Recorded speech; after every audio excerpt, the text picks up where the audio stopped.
It's story time with Out of the Box Education, and we need your help to grow our channel. Please help us by subscribing and watching the complete video. We want to reach 1,000 subscribers in 1 week. If we reach our goal, we will produce one read aloud video every weekday for an entire month. So go ahead and hit that subscribe button in 5, 4, 3, 2, 1. Subscribe! Thank you so much. Mufaro's Beautiful Daughters, An African Tale by Steptoe. A long time ago, in a certain place in Africa, a small village lay across a river in half a day's journey from a city where a great king lived. A man named Mufaro lived in this village with his 2 daughters, who were called Manyara and Nasha. Everyone agreed that Manyara and Nasha were very beautiful. Manyara was almost always in a bad temper. She teased her sister whenever her father's back was turned, and she had been heard to say, "Someday, Nasha, I will be a queen, and you will be a servant in my household." "If that shall come to pass," Nasha responded, "I will be pleased to serve you. But why do you say such things? You are clever and strong and beautiful. Why are you so unhappy?" "Because everyone talks about how kind you are, and they praise everything you do," Manyara replied. "I'm certain that Father loves you best, but when I am queen, everyone will know that your silly kindness is only weakness." Nasha was sad that Manyara felt this way, but she ignored her sister's words and went about her chores. Nasha kept a small plot of land on which she grew millet, sunflowers, yam, and vegetables. She always sang as she worked, and some said it was her singing that made her crops more bountiful than anyone else's. One day, Nasha noticed a small garden snake resting beneath a yam vine. "Good day, little Nyoka," she called to him. "You are welcome here. You will keep away any creatures who might spoil my vegetables." She bent forward, gave the little snake a lovely pat on the head, and then returned to her work. From that day on, Nyoka was always at Nasha's side when she tended her garden. It was said that she sang all the more sweetly when he was there.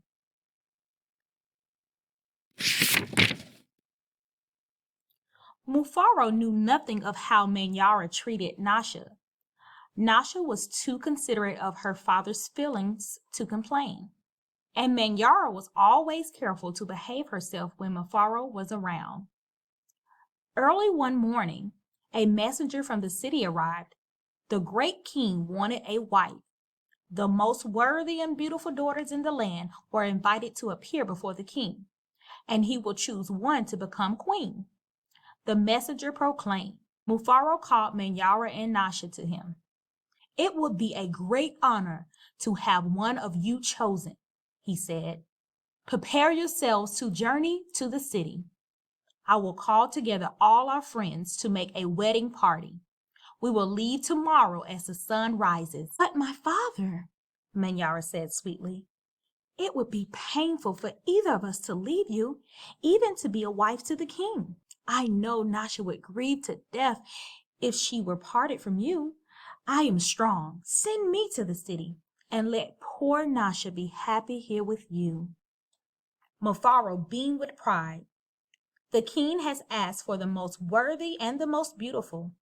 No, Manyara, I cannot send you alone. Only a king can choose between 2 such worthy daughters. Both of you must go."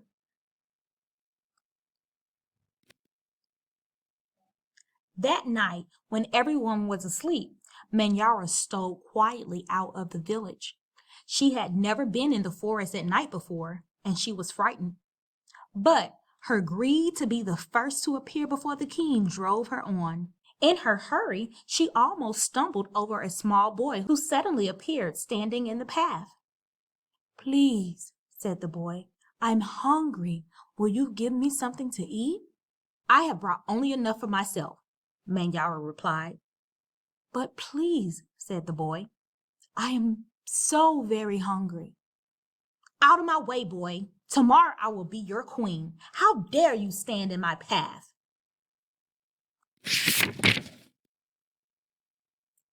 After traveling for what seemed to be a great distance, Manyara came to a small clearing. There, silhouetted against the moonlight, was an old woman seated on a large stone. The woman spoke. I will give you some advice, Manyara. Soon after you pass the place where the two paths cross, you will see a grove of trees. They will laugh at you. You must not laugh in return. Later, you will meet a man with his head under his arm. You must be polite to him.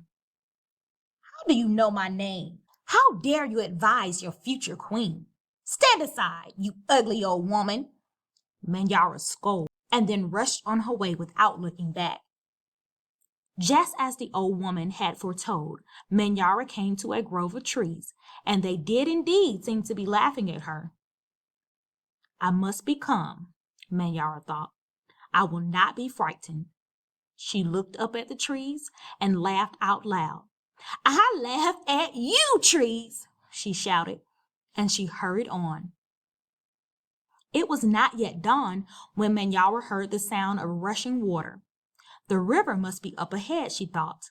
The great city is just on the other side. But there on the rise, she saw a man with his head tucked under his arm. Manyara ran past him without speaking. A queen acknowledges only those who please her, she said to herself. I will be queen. I will be queen, she chanted as she hurried on towards the city. Nasha woke at the first light of dawn.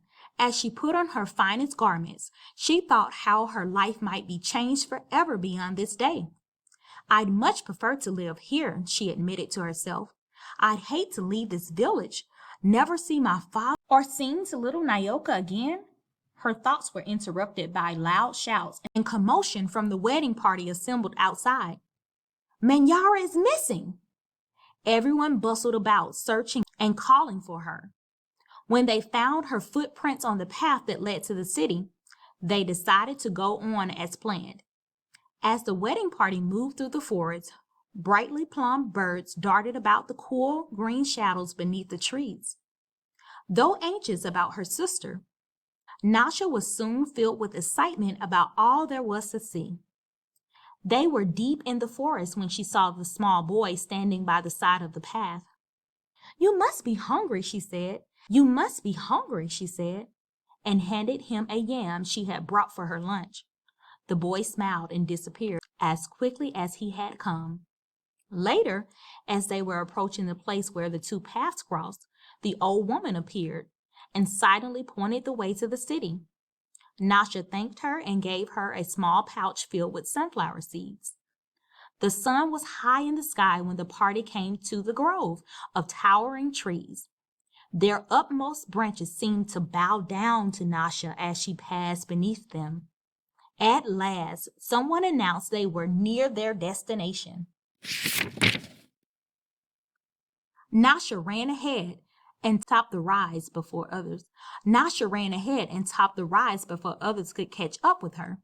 She stood transfixed in her first sight of the city. Oh, my father, she called. A great spirit must stand guard here. Just look at what lies before us. I never in all my life dreamed there could be anything so beautiful. Arm in arm, Nasha and her father descended the hill, crossed the river, and approached the city gate. Just as they entered through the great doors, the air was rent by the piercing cries, and Manyara ran wildly out of the chambers at the center of the enclosure. When she saw Nasha, she fell upon her, sobbing. Do not go to the king, my sister. Oh, please, father, do not let her go, she cried hysterically. There's a great monster in there, a snake with 5 heads. He said that he knew all my faults and that I displeased him. He would have swallowed me alive if I had not run. "Oh, my sister, please don't go inside." It frightened Nasha to see her sister so upset, but leaving her father to comfort Manyara, she bravely made her way to the chamber and opened the door. On the seat of the great chief's stool lay a little garden snake. Nasha laughed with relief and joy. "My little friend," she exclaimed, "it's such a pleasure to see you. But why are you here?" "I am the king," Nayoko replied. And there, before Nasha's eyes, the garden snake changed shape. "I am the king. I am also the hungry boy with whom you shared a yam in the forest, and the old woman whom you made a gift of flower seeds. But you know me best as Nyoka. Because I have been all of these, I know you be the most worthy and the most beautiful daughter in the land. It would make me very happy if you would be my wife." And so it was that, a long time ago, Nasha agreed to be married. The king's mother and sisters took Nasha to their house, and the wedding preparations began. The best weavers in the land laid out their finest cloth for their wedding garments. Villagers from all around were invited to the celebration, and a great feast was held. Nasha prepared the bread for the wedding feast from millet that had been brought from her village. Mufaro proclaimed to all who would hear him that he was the happiest father in all the land, for he was blessed with two beautiful and worthy daughters, Nasha the queen and Manyara, the servant to the queen's household.